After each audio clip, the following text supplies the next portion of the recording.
colonel Mamadou n'ont jamais été rappelés à Kinshasa, contrairement aux rumeurs qui ont circulé dans le pays. Vous suivrez dans cette édition les démentis formels du colonel Mamadou Ndala.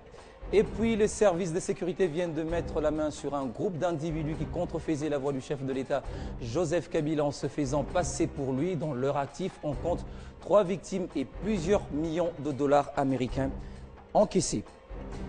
Si vous êtes à l'étranger, nous sommes à Kinshasa. Bienvenue à tous et merci d'être avec nous sur Télé 50 pour cette nouvelle édition du journal. On commence d'abord avec ce chapitre entier consacré à la situation sécuritaire dans l'est de la République démocratique du Congo. L'intoxication fomentée par le Rwanda n'aura duré que quelques minutes. Les choses se précisent donc. Le commandant région et le colonel Mamadou n'ont jamais été rappelés à Kinshasa. Le bruit qui ont circulé sont l'objet de sabotage du régime Kagame dans le but de perturber la paix et la quiétude des habitants de Goma. Écoutez ici le démenti du colonel Mamadou Ndala. Ok, d'abord je voudrais vous dire que ce n'est pas vrai. C'est une fausse rumeur, une manipulation de la part des groupes rebelles qui voulaient déstabiliser seulement le moral de la population, le moral des troupes engagées sur le sol. Ça c'est un. Deuxièmement, mon chef, le commandant des opérations, le commandant de région, lui-même le général Baouma, je suis en contact avec lui chaque 5-10 minutes. Et si je devrais être relevé, c'est l'autorité le mieux hiérarchique qui pourrait m'indiquer cela. Donc c'est faux et archi-faux. Je voudrais dire à la population de garder leur calme. Ce sont des rumeurs. Jamais de telles choses ne peuvent pas se passer de la manière. Et que mon échelon a confiance en moi, j'ai confiance à mon échelon. Nous nous battons pour la même cause, c'est-à-dire la stabilité de notre territoire et repousser les attaques qui veulent venir sur Goma. Donc c'est faux et archi-faux. On va encore écouter le colonel Mamadou Ndala depuis Kanyaruchinya qui confirme que l'armée de la République démocratique du Congo avait réagi face à la provocation du M23. L'armée a le devoir de protéger le territoire congolais et elle ne tombera pas dans le piège de la rébellion qui le pousse à violer les frontières de pays voisins, a-t-il dit. Ce qui est sûr, Kibumba c'est la République démocratique du Congo. L'armée nationale congolaise a le devoir de couvrir l'ensemble de son territoire. Jusqu'à présent, on se bat avec beaucoup de réserves car la bataille se trouve à une ligne frontalière. Nous essayons de se réserver pour ne pas aussi causer des dégâts chez les voisins parce qu'ils sont en train de jouer les jeux les plus malins. Ils mettent leur position tout juste à la frontière et ils vous attaquent à partir de ces positions de la frontière. Si vous réciproquez, des tirs mal cadrés peuvent atteindre chez les voisins. Tantôt eux-mêmes profitent, ils bombardent chez les voisins, comme ils savent que c'est une bataille réciproque. Ils disent non, voici le Congo a attaqué chez les voisins. Alors que c'est une stratégie de l'ennemi, on essaie de contourner son jeu. Et en tant qu'une armée professionnelle, tous ces hémorragies, nous allons les faire arrêter. Et le gouvernement congolais a immédiatement réagi face à ces rumeurs qu'il a qualifiées de malveillantes. Cette information est fausse et relève de la pure intoxication de la part des forces ennemies qui, en difficulté, tentent de démobiliser les vaillantes troupes des FARDC. Le gouvernement de la République appelle donc la population au calme. Au sujet de bombardements de villages rwandais lors des affrontements de lundi entre les forces armées de la République démocratique du Congo et le M23, la MONUSCO dément formellement ces accusations. Selon le représentant spécial adjoint du secrétaire général de l'ONU en charge de l'état de droit en République démocratique du Congo, les casques bleus n'ont tiré aucun obus, aucune bombe en territoire rwandais. Lors de la conférence hebdomadaire des Nations Unies à Kinshasa, le représentant spécial adjoint du secrétaire général de l'ONU en charge de l'état des droits en RDC, général Abdallah Ouafi, a avant tout qualifié sans fondement les accusations portées toujours par Kigali, selon lesquelles les FARDC et la brigade d'intervention de la MONUSCO collaboreraient avec les rebelles rwandais des FDLR. Autre accusation rejetée, c'est celle selon laquelle les FARDC et la MONUSCO ont délibérément bombardé lundi les villages rwandais de Kagesi, Gassiza, à environ 8 et 12 km au nord de Rubavu. Pour la MONUSCO, les casques bleus n'ont tiré aucun obus, aucune bombe en territoire rwandais.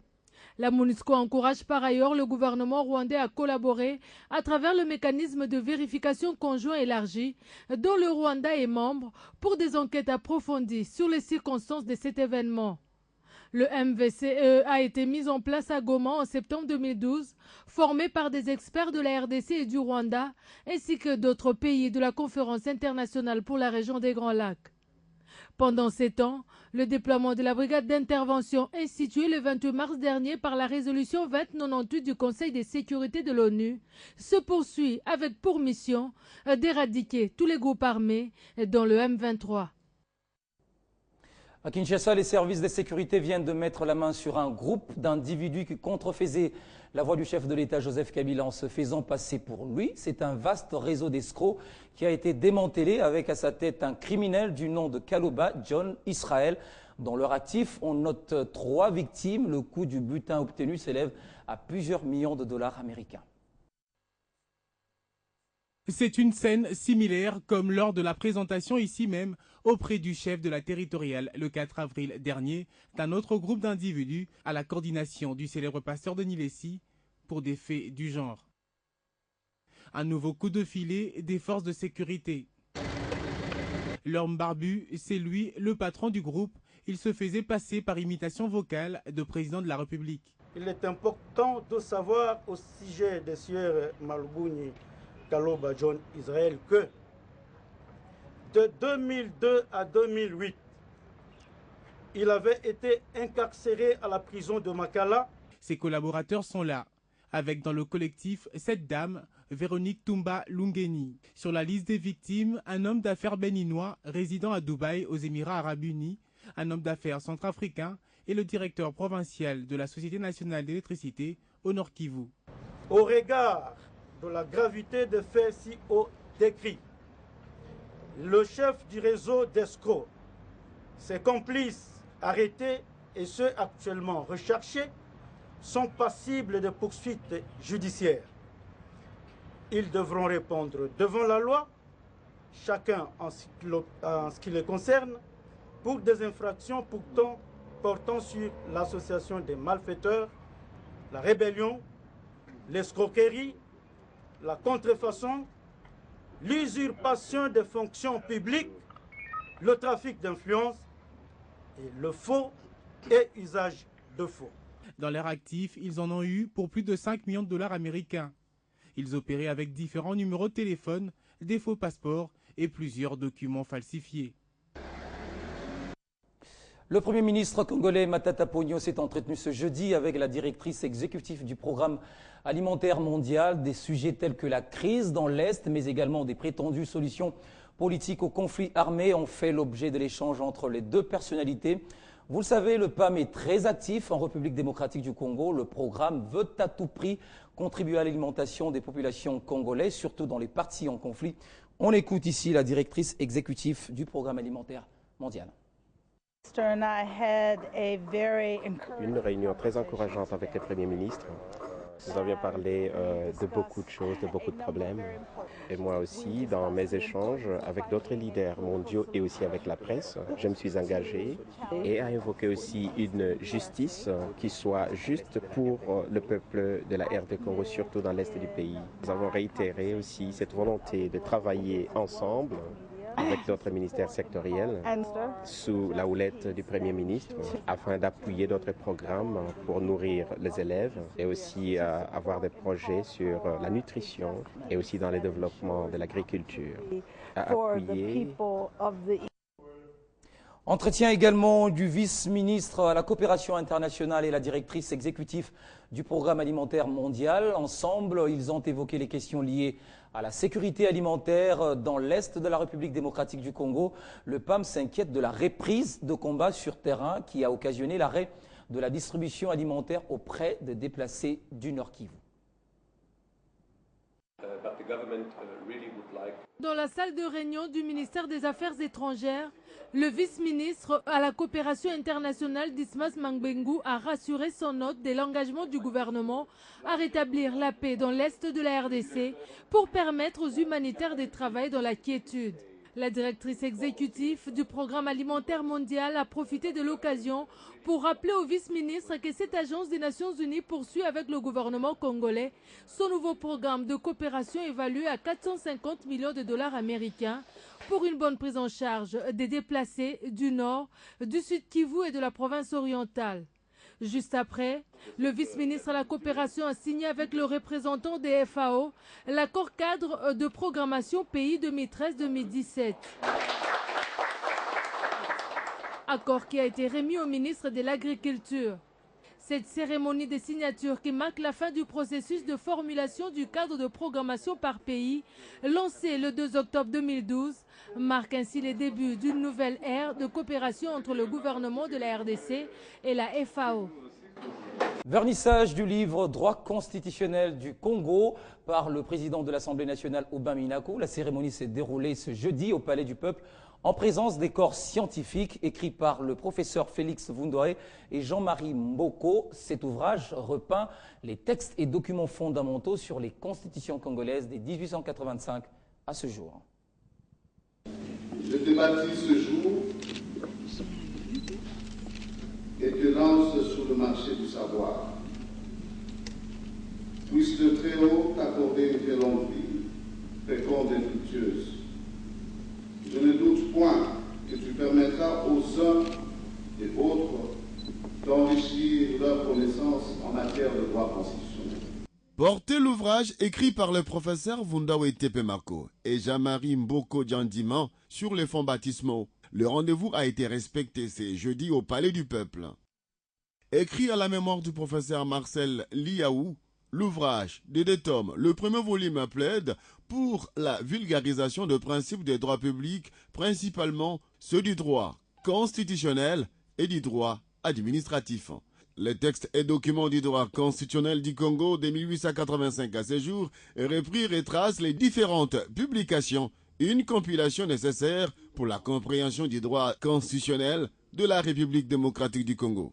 Le deuxième volume rassemble les exposés des motifs et les mémoires explicatives de textes constitutionnels originels pour apporter une lumière supplémentaire sur les constances et les inédits des droits publics congolais.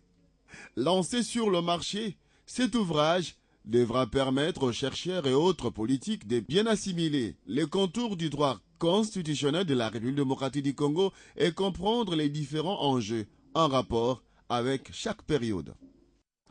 Jean-Lucien Boussa vient d'être limogé de son poste de secrétaire général adjoint du MLC. Décision du président national de ce parti, Jean-Pierre Bemba, depuis sa cellule à la haie. Tout porte à croire que la décision du chairman s'inscrit dans le cadre d'une mesure disciplinaire. Jean-Lucien Boussa s'était donné le luxe de se présenter en indépendant à l'élection de gouverneur et de vice-gouverneur de l'Équateur, à suivre dans nos prochaines éditions.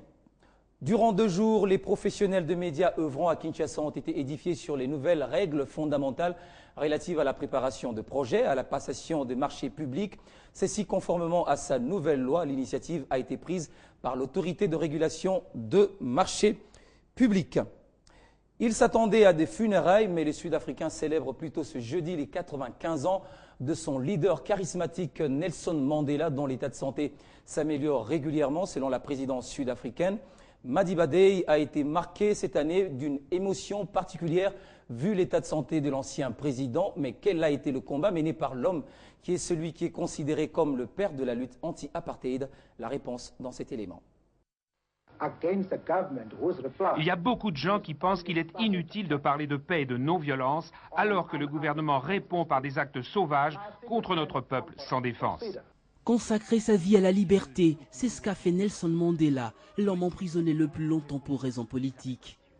Opposé au gouvernement apartheid, signifiant vivre à part en africain, langue des afrikaners descendants de colons hollandais qui prônent une politique raciste basée sur la prétendue supériorité des Blancs, Roli Lala Mandela, de son nom complet, est arrêté pour la première fois en 1951. Il est à l'époque le chef de la campagne de défi, une protestation contre les lois racistes, lequel se renforce l'année d'après avec l'interdiction de réunion de plus de 10 Africains et la condamnation des manifestants à être fouettés.